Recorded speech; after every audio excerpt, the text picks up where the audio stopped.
구약 성경입니다. 시편 27편입니다. 구약 성경 820페이지쯤이 되겠습니다. 시편 27편의 말씀을 제가 읽겠습니다. 앞에 화면을 참고하시길 바랍니다. 다윗의 시. 여호와는 나의 빛이요 나의 구원이시니 내가 누구를 두려워하리요. 여호와는 내 생명의 능력이시니 내가 누구를 무서워하리요. 악인들이 내 살을 먹으려고 내게로 왔으나 나의 대적들 나의 원수들인 그들은 실족하여 넘어졌도다. 군대가 나를 대적하여 진칠지라도 내 마음이 두렵지 아니하며 전쟁이 일어나 나를 치려할지라도 나는 여전히 태연하리로다. 내가 여호와께 바라는 한 가지 일 그것을 구하리니 곧 내가 내 평생에 여호와의 집에 살면서 여호와의 아름다움을 바라보며 그의 성전에서 사모하는 그것이라. 여호와께서 환난 날에 나를 그의 초막 속에 비밀히 지키시고 그의 장막 은밀한 곳에 나를 숨기시며 높은 바위 위에 두시리로다. 이제 내 머리가 나를 둘러싼 내 원수 위에 들리리니 내가 그의 장막에서 즐거운 제사를 드리겠고 노래하며 여호와를 찬송하리로다. 여호와여 내가 소리내어 부르짖을 때에 들으시고 또한 나를 긍휼히 여기사 응답하소서. 너희는 내 얼굴을 찾으라 하실 때에 내가 마음으로 주께 말하되 여호와여 내가 주의 얼굴을 찾으리이다 하였나이다. 주의 얼굴을 내게서 숨기지 마시고 주의 종을 노하여 버리지 마소서. 주는 나의 도움이 되셨나이다. 나의 구원의 하나님이시여 나를 버리지 마시고 떠나지 마소서. 내 부모는 나를 버렸으나 여호와는 나를 영접하시리이다. 여호와여 주의 도를 내게 가르치시고 내 원수를 생각하셔서 평탄한 길로 나를 인도하소서. 내 생명을 내 대적에게 맡기지 마소서. 위정자와 악을 토하는 자가 일어나 나를 치려 함이니이다. 내가 산 자들의 땅에서 여호와의 선하심을 보게 될 줄 확실히 믿었도다. 너는 여호와를 기다릴지어다. 강하고 담대하며 여호와를 기다릴지어다. 아멘. 2014년 새해를 맞았습니다. 첫 주를 맞았는데요. 역사의 주인이신 하나님께서 교회의 주가 되신 자양떼를 지키시고 보호하시는 우리의 선한목자이신 예수님께서 여러분의 가정과 여러분의 산업과 여러분의 영혼에 또 여러분의 모든 계획 속에 여러분의 걸음 속에 함께 하시고 늘 그렇게 평탄하게 하시고 구원의 길로 의의 길로 또 사랑의 길로 인도하실 것을 믿고 또 주의 이름으로 여러분들 축복합니다. 저는 오늘 이 말씀을 여러분 묵상을 많이 하였습니다. 새해 첫 주일에 여러분께 무슨 말씀을 설교해야 될까 고민하다가 제가 이제 건강 몇 년 동안에 첫 주일마다 복에 관한 말씀을 드렸습니다. 근데 올해 2014년 새해 첫 주일은 복에 관한 말씀을 직접으로는 하지 못하고 그러나 대신에 우리 새해에 들면 항상 우리 바라는 소원들이 있습니다. 염원들이 있습니다. 주님께 올리는 기도가 있는데요. 오늘 다윗이 지은 시편인데 다윗은 오늘 4절 말씀 보니까 여호와께 바라는 한 가지 일이 있었습니다. 그것을 구하였습니다. 많은 소원이 있었지만은 한 가지 소원, 한 가지 기도를 주 앞에 올렸다는 말인데 저는 오늘 이 말씀을 여러분께 설교하면서 우리 새해를 맞아서 참 주님 앞에 올려드려야 할 많은 제목들, 많은 기도할 일들이 많습니다. 그렇지만은 가장 우선적으로 우리가 어떠므로 삼아야 할 기도가 있다면 어떤 것이겠는가? 저는 이 말씀을 통해서 묵상도 하면서 여러분께 설교를 하고 준비를 해봤습니다. 이거 어떠십니까? 이런 마음속에 자신을 위해서, 가정을 위해서, 또 교회를 위해서, 또 우리의 직장이나 여러분의 계획 속에서 소원한 것들이 많이 있을 것입니다. 그렇지만은 오늘 성경 말씀을 통해서 주님 우리에게 우리가 정말로 바라야 할 것, 이것을 구하라. 그리고 우리 말씀하십니다. 오늘 다윗이 지금 그것을 구하고 있습니다. 오늘 다윗이 무엇을 구하고 있는지 잘 보십시오. 4절 말씀 잘 읽어보겠습니다. 4절인데요. 내가 여호와께 바라는 한 가지 일, 그것을 구하리니 곧 내가 내 평생에 여호와의 집에 살면서 여호와의 아름다움을 바라보며 그의 성전에서 사모하는 그것이라. 예, 다윗은 하나님의 집에 평생 살겠다는 고백을 하고 있습니다. 무슨 마음으로, 무슨 생각으로 주님의 집에 평생 살겠다라는 고백하는 것일까요? 또 이 말 뜻이 무엇일까요? 주님의 집에 살겠다. 주님의 집에 거하겠다는 말인데 도대체 이게 여호와께 바른 한 가지 일이었는데요. 내 평생에 그것도 잠시가 아닙니다. 잠깐이 아니고 임시로 사는 게 아니고 평생에 여호와의 집에 살면서 여호와의 집, 여호와가 주인이신 그 집, 같은 이제 사전 말씀 보니까 성전이 나오는데 성전, 성전은 거룩한 전이라는 말인데 거룩하신 주님이 계시기 때문에 성전이고 여호와가 계시기 때문에 여호와의 집인데 그 여호와의 집에 평생 살겠다는 고백이 나옵니다. 그것을 구하겠다는 것이죠. 너무 뜻밖이지 않습니까? 오늘 다윗이 오늘 이 고백을 이 기도를 합니다만은 그를 둘러싼 이런 환경들은 사실 굉장히 좋지 못합니다. 굉장히 열악합니다. 심지어 그에게 원수가 있고요, 악인들이 있고 대적이 있습니다. 심지어 군대가 진을 치고 전쟁이 일어나는 가운데 그를 해치려고 하고 있습니다. 그런 가운데서도 흔들리지 않고 이걸 구하고 있습니다. 당장 목전에 우리가 뭐 전쟁이 있으면은 얼마나 우리 마음이 황급하겠습니까? 악인이 내 살을 먹기 위해서 지금 나에게 다가오는데 나를 해치기 위해서 원수가 있고 내 대적이 있어서 나를 해치기 위해서 오고 심지어 군대를 동원해서 나를 해치기 위해서 진을 치고 있고 전쟁이 일어나는 순간에서도 그걸 무서워하지 않고 여전히 태어나는 가운데 다윗이 바라는 한 가지가 있습니다. 바로 그것은 여호와의 집에 평생 살겠다는 겁니다. 이 말은 여호와와 평생 지내겠다 그 말이 아니겠습니까? 예를 들어서 우리가 결혼할 때 신랑과 신부가 결혼하면은 평생 같은 집에 사는 사람은 같이 사는 거잖아요. 평생 한 집에 사는 사람은 평생 같이 사는 겁니다. 결혼한다는 말은 내가 저 상대방과 평생 살겠다는 뜻으로서 결혼을 합니다. 약속합니다. 같은 이치 같아요. 내가 주님의 집에 평생 살겠습니다라는 고백은 이제 그 주님과 평생 살겠습니다. 교제하겠습니다. 동행하겠습니다. 그런 고백이 아니겠습니까? 그런데 만약 신랑과 신부가 그냥 결혼할 때에 단순히 저 상대방 통해서 내가 받을 유익, 물론 우리가 이제 서로 배우자 만나서 서로에게서 받을 유익이 있을 것이고 기대하는 점이 있을 것입니다. 그러나 물론 그것도 중요하지만은 그러나 뭐 서로를 돕고 서로에게 주는 유익이 있지만 그러나 그걸 넘어서서 단순히 혹 유익이 없어도 그냥 평생 함께 사는 것, 이게 결혼의 정신일 것입니다. 단순히 내가 저 배우자를 통해서 받을 유익을 위해서 사는 게 아니고 그냥 함께 사는 겁니다. 불행할 때에도 좋지 않을 때에도 슬플 때에도 함께 하는 것, 이게 결혼생활 아니겠습니까? 평생 함께 동행하는 것, 평생 함께 사는 것, 평생 함께 교제하는 것, 사귀는 것, 이게 결혼의 진정한 의미일 것입니다. 그런 데 있어서 오늘 다윗이 고백하고 있습니다.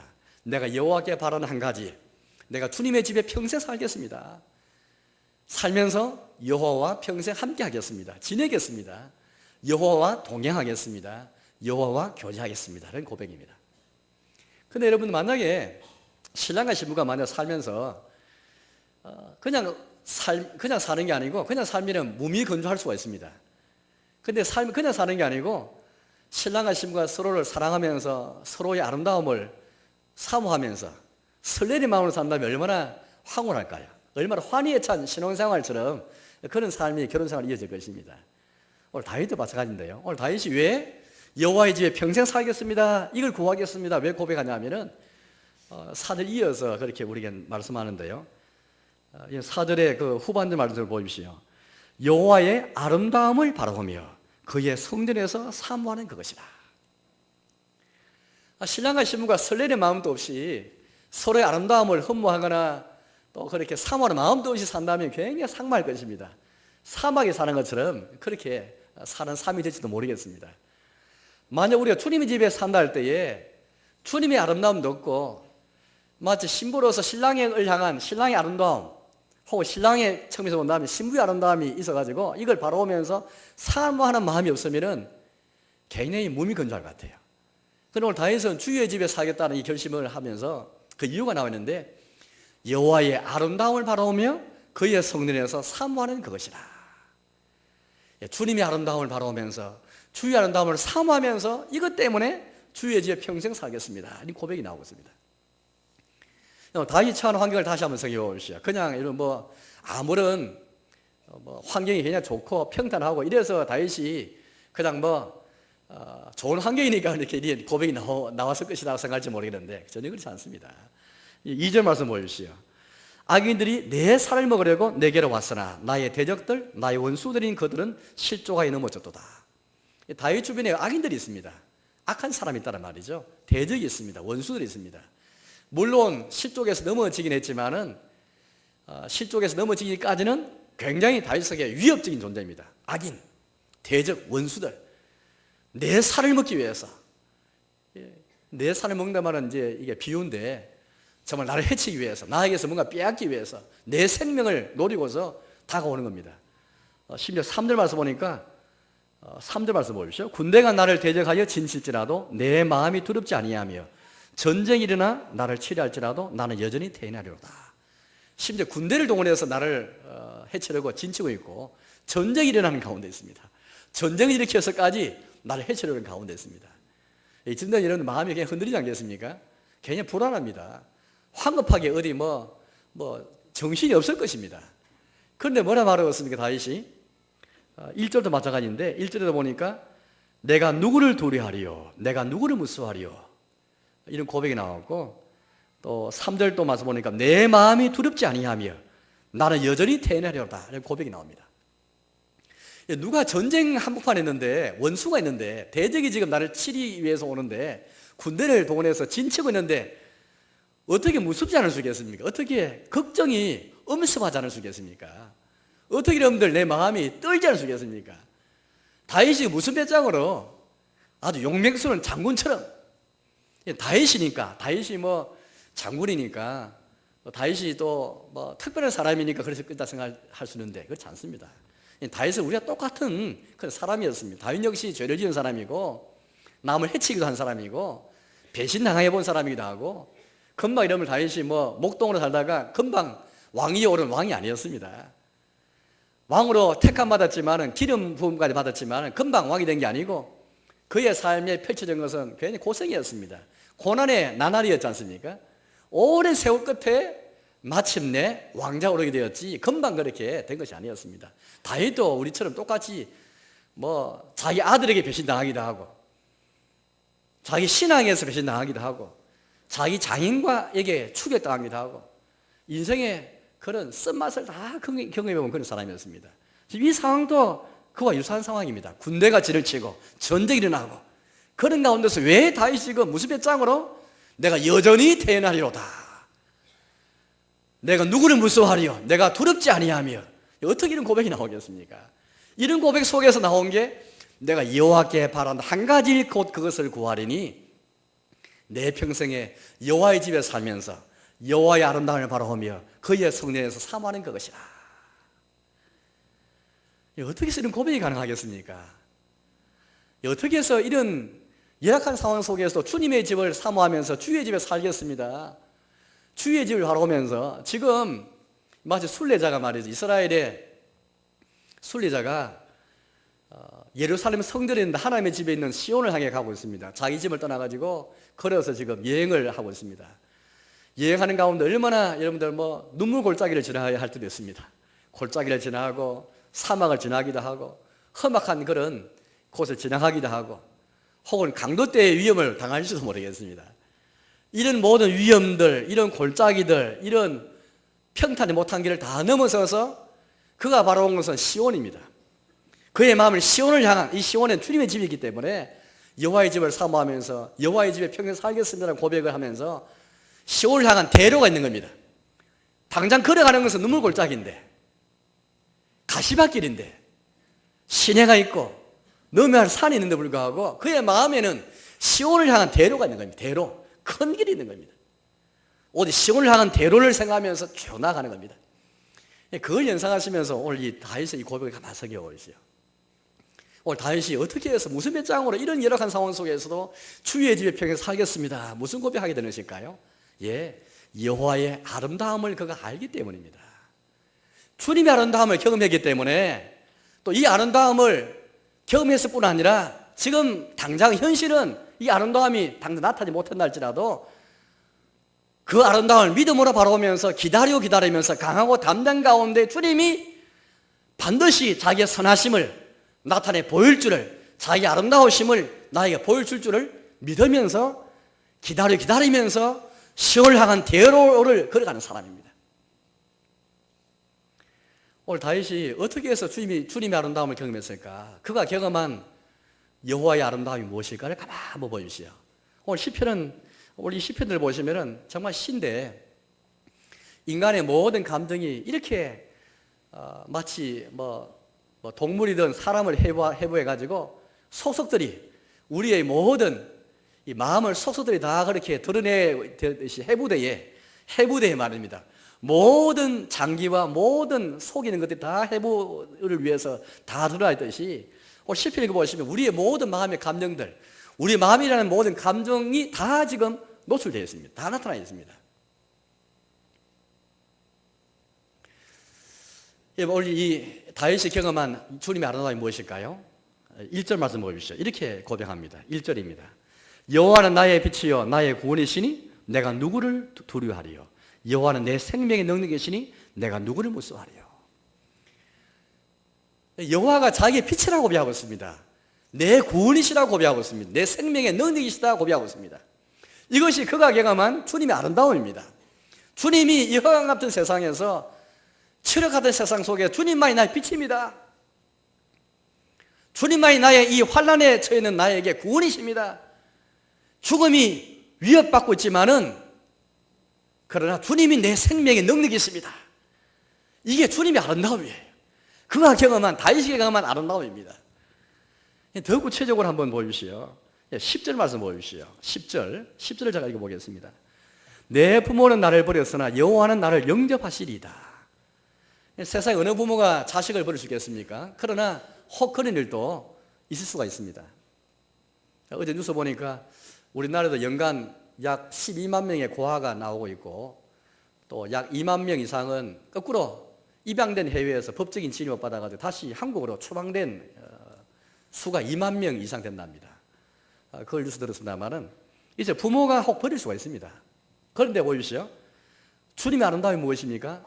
부모를 할지라도 참 버리는 법이 없지만은 그러나 설사 부모를 할지라도 자녀를 버릴 수 있다면은 그러나 주님은 부모에게까지 버림받은 나를 할지라도 영접하시리이다. 이게 주님의 아름다움입니다. 주님의 아름다움은 아주 구체적입니다. 세상이 나를 버리고 내 친구가 나를 버린다 할지라도, 사회는 나를 버린다 할지라도, 가족은 설사 나를 외면한다 할지라도 나를 영접하시리. 그분이 주님이시다. 이걸 다윗이 경험한 겁니다. 다윗 자신이 여러분들 다윗 자신이 이런 버림받은 거, 배신을 많이 경험했기 때문에 영접이 무엇인지 잘 아는 사람입니다. 아들에게 배신당하고 신하에게 배신당하고 장인 어른에게 배신당해놨지라도 그를 영접하실 리가 주님이란 것. 그가 죄의 구덩이에 빠졌지만은 주님이 자비 가운데 그를 영접하신 것, 이걸 생각하니까 다윗이 주님의 아름다움 이걸 알기 때문에, 또 지금 당장은 전쟁이 일어나 있지만은 이 아름다움을 알기 때문에 기다리면서 또 우리에게 고민하고 있습니다. 아까 14절이었습니까? 너는 다윗 자신이 시를 통해서 우리 고민하고, 너는 여호와를 기다릴지어다. 강하고 담대하며 여호와를 기다릴지어다. 어떤 여호와입니까? 여호와의 아름다움이죠. 부모가 나를 버렸지만은 날 영접하실 여호와의 아름다움을 생각하면서 믿음으로 기다려라. 거기 13절에 나와 있습니다. 13절 말씀 보십시오. 내가 산자들의 땅에서 여호와의 선하심을 보게 될 줄 확실히 믿었도다. 이 다윗이 굉장히 열악한 환경 한복판에서도 이런 확신을 가지면서 외치고 있습니다. 내가 산자들 땅에서, 내가 이 땅 살아가는 것은 지하세계, 죽음의 세계가 아니고 산자의 땅인데 이곳에 있는 동안에 반드시 여호와의 선하심을 보게 될 줄 확실히 믿었도다. 주님의 아름다움을 알기 때문에. 주님의 아름다움이 바로 여호와의 선하심이 아니겠습니까? 선하심. 선하다는 말은 정말 착하다는 말인데, 주님이 우리에게 정말 우리 인간 세계에서 우리 착하다는 말을 쓰는 것을 우리 주님께 붙이기가 너무 하니까 여호와의 선하심을 말로 옮겼지만은, 세상에 아무리 사람이 착하더라도 주님의 착하심과는 비교할 수가 없습니다. 우리 사회에서 착한 사람 만나면 기분이 좋잖아요. 하나님의 착하심을 가만히 생각해보시오. 우리 주님이 우리 세상에서도 착한 사람 보면 마음이 흐뭇하고 마음이 참 부드러워지는데 하나님의 착하심을 가만히 생각해 보십시오. 이게 주님의 아름다움입니다. 그 주님의 선하심을 보게 될 줄 확실히 믿었도다. 이걸 기다리면서 이걸 사모하면서 이 아름다움을 바라보면서 주의 집에 살겠습니다는 겁니다. 신랑과 신부가 설사 단칸방에 살아도 또 상의 음식이 변면차라도 신랑과 신부가 정말 사랑하고 서로 아름다움을 바라보면서 서로 사모한다면 초막이 무슨 관계 있겠습니까? 어디 있는들 그게 무슨 상관이겠습니까? 두 사람 서로 사랑하고 두 사람 서로 아름다움을 흠모하면서 살아간다면 사모하는 마음이 있으면 신랑과 신부가 거기에 서로 만족하고 위로할 것입니다. 우리 역시 마찬가지 같아요. 우리가 주의 집에 사는 것은 주의 집에 와서 예배드리면서 주의 집에 지내는 것은 다른 것이 아닙니다. 주님의 아름다움을 기다리면서 주의 선하심을 확실히 보게 될 줄 믿으면서 강하고 담대한 가운데 기다리면서 또 이 여호와의 아름다움을 바라보면서 사모하면서 예배 참여하는 것, 또 그것을 가지고 우리가 인생을 살아가는 것, 이게 바로 신앙생활 아니겠습니까? 이게 신앙생활 핵심 아니겠습니까? 우리가 주님을 믿는다 할 때 무엇이 가장 핵심이겠습니까? 주님과의 관계인데 이 관계가 그냥 무미건조한 관계가 아니고 형식인 관계가 아니고 주님의 아름다움을 내가 설레이는 신부의 마음을 가지고 신랑의 아름다움을 사모하면서 그렇게 흠모하면서 주의 집에 사는 것. 그래서 설사 부모가 나를 버릴지라도 여호와께서 나를 영접하시리이다. 우리 아까 앞에 말씀 보았지만 환난 날에 나를 그분의 초막에 비밀한 곳에 지키시고 장막의 은밀한 곳에 숨기시는 그 하나님. 아무리 지금 환난 날에 있지만은 환난이 내 앞에 닥쳐 있지만은 내가 아무리 고독한 가운데 있다 할지라도 내가 설사 병실에서 투병하고 있다 할지라도 내가 아무리 고독한 장소에 있다 할지라도 내가 설사 버림받은 입장에 있다 할지라도 나에게 악인이 있고 원수가 지금 있다 할지라도 다윗처럼 여호와의 아름다움을 내가 알기에 여호와 아름다움을 바라보면서 기다리는 심령 가지고 그래 주의 집을 사모하는 것, 그걸 지금 우리가 지금 교훈해 주고 있습니다. 이번 새해에 이런 마음속에 다윗의 고백이 우리의 고백이 되었으면 좋겠습니다. 주여, 나도 주님의 아름다움을 경험하면서 주의 아름다움을 사모하면서 내가 주의 집에 평생 살겠습니다. 그 외에 많은 제목들이 우리의 기도 가운데 있지만은 어떤 기도의 리스트 가운데서도 가장 어떤 믿어야 할 것, 이게 신앙생활에 가장 우선이 되어야 할 것입니다. 주여, 내가 평생 여호와의 집에 살면서 여호와의 아름다움을 바라보겠습니다. 다윗이 시편 23편, 우리 잘 아는 시편 23편 알지 않습니까? 거기 보니까 마지막 절에 내가 평생 여호와의 선하심과 인자심이 정녕 나를 따르리니 내가 영원히 여호와의 집에 거하리로다 라는 고백을 하고 있습니다. 다윗이 왜 여호와의 집에 영원히 거하겠다라는 고백을 하고 있습니까? 여호와의 선하심과 여호와의 인자심이 정녕 나를 따르리니, 항상 그를 따라오기 때문에 주님의 선하심을 생각하면, 주님의 인자심을 생각하면 여호와의 집에 살겠다는 고백이 이게 나오지 않을 수 없습니다. 우리 역시 마찬가지인 것 같아요. 오늘 저희 여러분들이 주님의 교회를 사랑하고 주의 집에 오기 전에 먼저 우리 신앙생활에서 주님의 아름다움을 사모하는 것, 올해 어떤 기도보다도 어떤 기도 제목보다도 이것이 우선이시요. 주여, 올해 내가 평생 주님의 아름다움이 좀 더 깊어져 가고 주의 아름다움을 더 체험하고 더 사모하고 더 갈망하고 더 악망하고 더 기다리는 그런 마음, 주님이 얼마나 아름다우신 내가 경험할 수 있도록, 설사 내가 다윗처럼 환난 가운데 있다 할지라도 전쟁 가운데 있는 순간 할지라도 태어날 수 있는 것은 주님의 아름다움 때문이라 했는데, 우리 역시 단칸방에 살아도 내 경제적 형편이 어렵다 할지라도 공고한다 할지라도 여러 가지 여건들이 좋지 못해도 주님의 아름다움을 생각하면서 주님의 아름다움을 바라보면서 기다리면서 이 고백할 수 있도록, 주여, 내가 그것을 구하겠습니다. 내가 평생 여호와의 집에 살면서 여호와의 아름다움을 바라보면서 성전의 수를 사모하는 이 마음을 주십시오. 오늘 이 27편의 말씀 보면은 이 마음이라는 말이 두 번 나오는데요, 특히 8절 말씀 보십시오. 8절 제가 읽어보겠습니다. 너희는 내 얼굴을 찾으라 하실 때에 내가 마음으로 주께 말하되 여호와여, 내가 주의 얼굴을 찾으리이다 하이나이다. 이 마음에서 이제 다윗이 고백하는데 주의 얼굴을 찾겠습니다. 마음에서 얼굴 찾겠습니다. 그런 뜻이 되겠습니다. 마음이라는 것은 굉장히 우리 신체의 가장 중요한 기관인데 마음은 눈에 보이지 않지 않습니까? 그러나 마음이 있어가지고 여기서 우리 인격적인 그런 요소도 다 있습니다. 지식의 요소들, 감정이 다 있고요. 의지도 여기서 다 나옵니다. 다 마음에 초과되는 것이고, 우리 기독교는 특별히 우리의 신앙이 마음에서 시작되는 종교입니다. 마음이 참 중요하지 않습니까? 근데 마음은 참 신비로운 것 같아요. 왜냐하면은 어떤 철학자는 말하기를 마음은 소우주다라고 말하였습니다. 소우주. 우리가 이 사건인 대우주, 광활한 우주를 생각하시면 될 것 같은데, 그래 거기에 비해서 마음은 소우주지만은 우주인 것은 사실입니다. 왜냐하면 마음 속에 눈에 보이지 않지만은 뭐 심장이 있기도 하고 머리 있다고도 할 수 있는데, 어쨌든 이 마음 안에는 우주처럼 모든 게 다 들어있습니다. 지금까지 여러분이 경험한 것, 여러분이 세상을 살면서, 세계를 살면서 여러분이 본 것, 들은 것, 본 것, 깨달은 것, 평가한 것, 여러분이 아는 것, 이게 우리 마음속에 다 들어있습니다.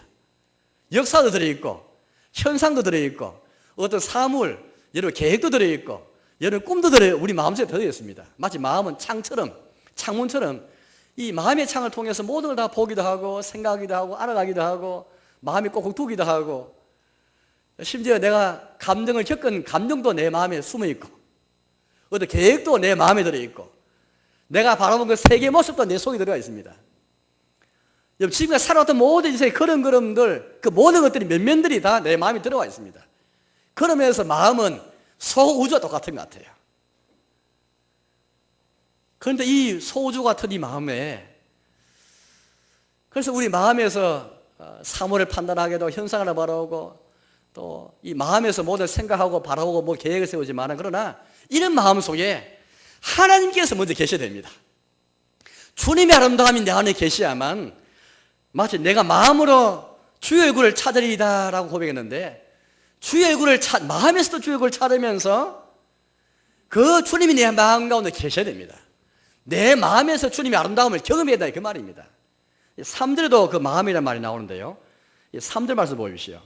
군대가 나를 대적하여 진칠지라도 내 마음이 두렵지 아니하며. 결국 두려운 감정은 마음에서 생겼습니다. 어떻게 두려운 감정이 마음에 있을 때 이걸 극복할 수 있겠습니까? 바로 그 동일한 마음에서부터 주의 얼굴을 찾는 겁니다. 두려운 이 감정이 있는 이 마음 속에 하나님 얼굴을 찾고 하나님께서 내 가운데 계셔야만 이 두려움을 극복할 수가 있습니다. 이 소우주니까 얼마나 복잡하고 얼마나 이게 광활하니까 때로 감당할 수 없을 때가 있을 것인데, 바로 이 마음 한복판에 주님의 아름다움을 사모함으로 충만해야 되는 것, 주님의 아름다움을 사모하고 바라보는 마음으로 충만해야만, 그래야만 우리 마음에서부터 일어나는 모든 현상에 대해서, 내 마음으로 보는 모든 것에 대해서 제대로 평가도 하고 인생의 의미를 부여할 수가 있습니다. 하나님 얼굴을 찾지 않으면, 하나님이 내 마음이 계시지 않으면 내 소주와 같은 이 마음이 일어나는 모든 것들을 제대로 정돈할 수 없고 정리할 수가 없습니다. 그래서 오늘 보십시오. 내가 마음에서부터 주를 찾으리이다 라고 다시 고백하고 있습니다. 그 동일한 마음에서 두려운 마음도 생기고 온갖 것들이 다 일어나기 때문에, 이 마음에서부터 모든 걸 바라보고 이해하고 알고 경험하기 때문에 그 동일한 마음 속에 주의 얼굴을 찾고 있는 겁니다. 기독교는 마음을 다해서 주님을 사랑하고, 마음을 다해서 주의 얼굴을 찾고, 마음을 다해서 하나님의 아름다움을 사모하면서 바라보는 것이 우리 기독교입니다. 교회의 의미가 무엇이겠습니까? 하나님께서 이 땅에 교회를 세우시는데, 교회가 어떤 곳이 되겠습니까? 주의 아름다움을 아는 곳이 바로 교회입니다. 우리 예수님 안에서 우리 하나님이 자기 아름다움이 얼마나 극진하신지, 우리 주님이 얼마나 아름다우신지 우리는 예수님을 통해서 알 수가 있습니다. 예수님의 십자가를 통해서, 우리 예수님의 말씀을 통해서 우리 하나님이 얼마나 아름다우신지를 우리는 보고 알고 우리는 그렇게 알았습니다. 교회는 주님의 아름다움을 경험하고 이 아름다움을 바라보면서 사모하는 곳이 바로 교회입니다. 그러나 만약에 교회가 세상의 아름다움에 취해 있고 세상의 아름다움에 끌려가고 세상의 아름다움에 미혹당하면은 더 이상 교회는 교회로 존재할 수가 없습니다. 교회는 하나님께서 위에서 하늘에서 주어진 이 땅에 비록 교회가 있지만은 하늘에서 주어진 신령한 기관입니다. 하나님의 기관입니다. 그렇게 우리 믿고 있지 않습니까? 그래서 예수님이 내가 내 교회를 세우겠다는 말씀하실 때 바로 그 의미입니다. 주님이 세워가시는 그 교회, 서서 이 교회에 직분자가 있지만 주님이 우리를 통해서 부르시는 것, 그런 걸 통해서 하나님이 세워가시는 교회, 주님의 교회라면은 이 교회 속에 그 여호와의 집 속에서 여호와의 아름다움을 바라보면서 여호와의 아름다움을 사모하면서 주님의 아름다움을 기다리면서 갈망하는 곳, 이거 충만한 곳, 이거 바로 교회입니다. 우리 성도님의 마음속에 이 마음을 충만하셔야 됩니다. 그게 성도고, 그래야 교회가 세상에서 교회의 자리를 잘 지켜갈 수 있습니다. 교회가 만약에 세상 한복판에 있으면서 주님의 아름다움을 취해 있는 게 아니고 주의 아름다움을 설레는 게 아니고 주님의 아름다움을 갈망하고 사모하는 게 아니고 세상의 아름다움에 취해 있고 세상 아름다움이 우리의 마음을 지배하고 있다. 우리 마음에 하나님의 아름다움으로 가르쳐 있는 것이 아닌데 세상의 아름다움을 가르쳐 주시면서 우리 교회 생활 한다면, 또 교회가 만약에 그렇게 나아간다면 세상과 교회는 그래 구별할 수 없을 것입니다. 예배의 의미가 무엇일까요? 우리가 이처럼 주일 공예에 모여서 교회가 회집해가지고 예배를 드리는데 예배의 의미가 무엇이겠어요? 하나님을 예배한다 할 때, 하나님을 경배한다 했을 때 그 의미가 무엇이겠습니까? 예, 바로 이것이죠. 주님의 아름다움을 내가 사모하면서 바라보면서 감사하면서 즐기면서 누리면서 주님의 아름다움을 경험하는 이 장소가 예배입니다.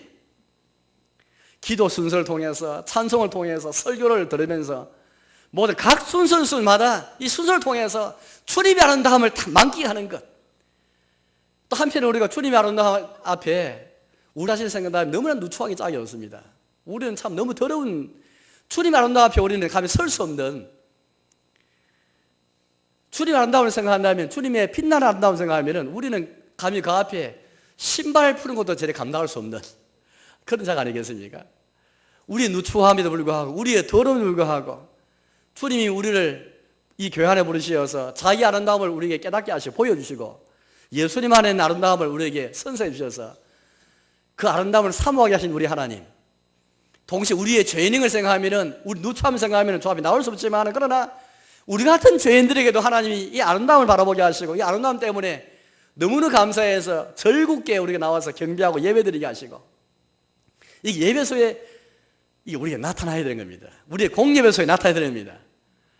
우리 성가운 대원들의 찬양 속에, 예배 위원들 속에, 우리 참여 모든 교인들 속에, 심지어 우리가 예배 마치고 우리 모든 봉사 현장 속에, 교회에서 이루어지는 모든 봉사 현장 속에, 선교사는 선교사대로, 주방에 주방대로, 주차봉사대로 주님의 아름다움을 사모하면서 주봉사하고 주님의 아름다움을 갈망하면서 우리가 예배를 돕고, 이 어디뿐인 교회 안에만 뭐 이렇게 이루어지겠습니까? 교회 바깥에 있는 우리 가정생활, 우리 모든 사회생활에서, 우리의 전반적인 모든 생활에서도 주님의 아름다움에 출발해서 나가는 것. 그러니까 무엇보다도 우리 예배를 통해서 주의 아름다움을 나타내는 것. 이게 바로 예배 정신, 예배의 의미입니다. 사랑교회 여러분, 아까 제가 시편 84편 말씀을 제가 인도했는데, 우리의 이가 설사 눈물골짜기를 통한다 할지라도 우리의 마음에 이 예배를 사모하면서 주님의 집에 있는 시온을 향해서 대로를 가는 사람은 복이 있는 사람입니다. 시편 84편에 그 마음에 시온에 데려가는 자는 복이 있나니라고 말씀하셨습니다. 그래서 지금 내가 걸어가고 있는 곳, 내가 있는 처한 곳은 눈물골짜기입니다. 눈물을 흘려야 하면 통해할 수 있는 일이 할지라도 마음에 주님의 집을 사모하면서 여호와의 아름다움을 간절히 바라보면서 주님의 선하심이 복이 될 줄 확실히 믿으면서 마음에, 현실은 골짜기고 현실은 계곡이, 현실은 좁은 길이지만 마음에는 시온을 향한 대로가 있는 사람은 복이 있는 사람입니다. 그 예배를 사모하는 사람이고 예배를 이와 같이 귀하게 하는 사람입니다. 교회는 예배 공동체입니다. 교회가 아무리 다른 걸 다 잘한다 할지라도 예배가 잘 못하면은 다른 걸 다 잘못하게 되어 있습니다. 여러분, 교회 예배를 보시면은 그 교회의 영적 수준을 알 수가 있습니다. 얼마나 주님의 아름다움을 사모하는 곳인가, 얼마나 성도의 마음속에 세상의 아름다움이 아니라 주님의 아름다움에 취해 있으면서 예배 속에서 그 역동도 드러내는가.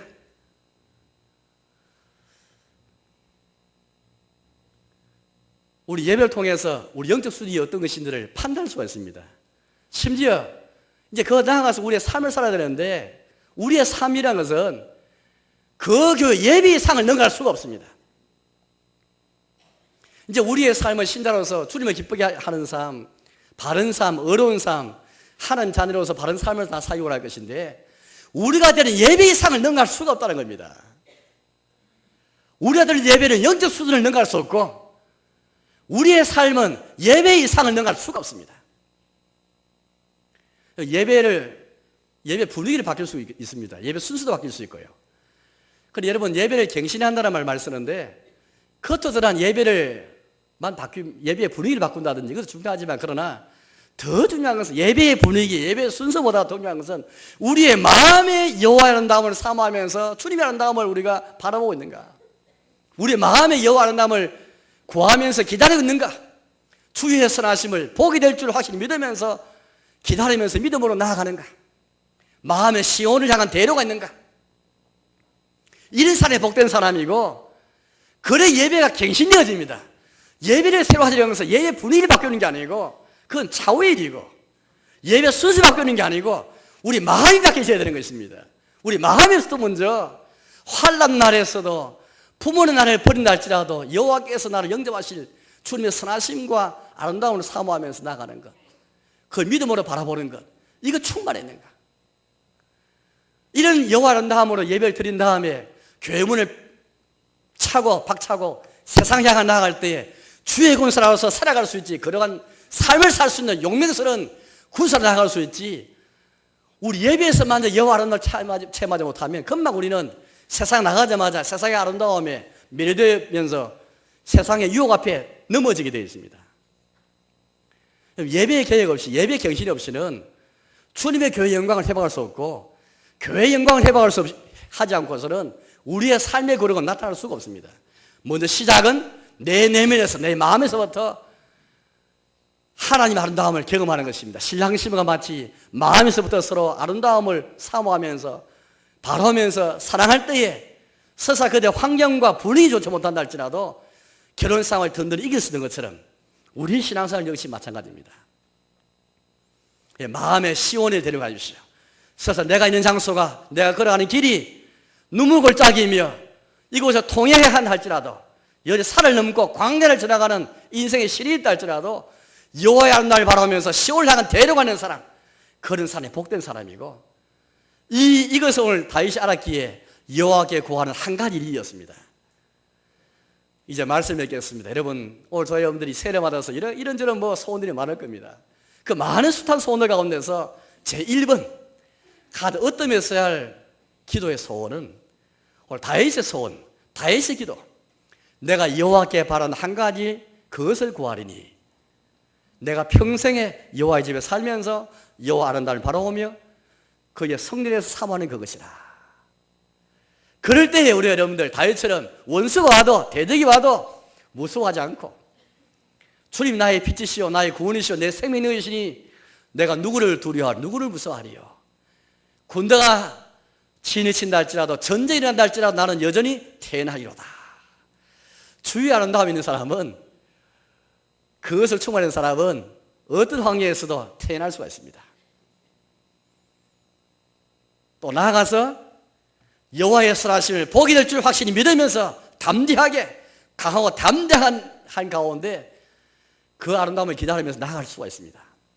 아무쪼록 올해 새해는 이런 여호와의 아름다우심을 더 깊이 체험하시면서, 더 사모하시면서, 더 바라보시면서, 또 믿음으로 또 기다리면서 여러분의 마음속에서부터, 또 우리 교회에서부터, 우리 예배에서부터 우리의 모든 삶에서 여호와 아름다우심을 체험하고 사모하며 바라보는 가운데 주님과 아름답게 교제하며 동행하시는 저와 여러분 되시기를 주의 이름으로 축원합니다.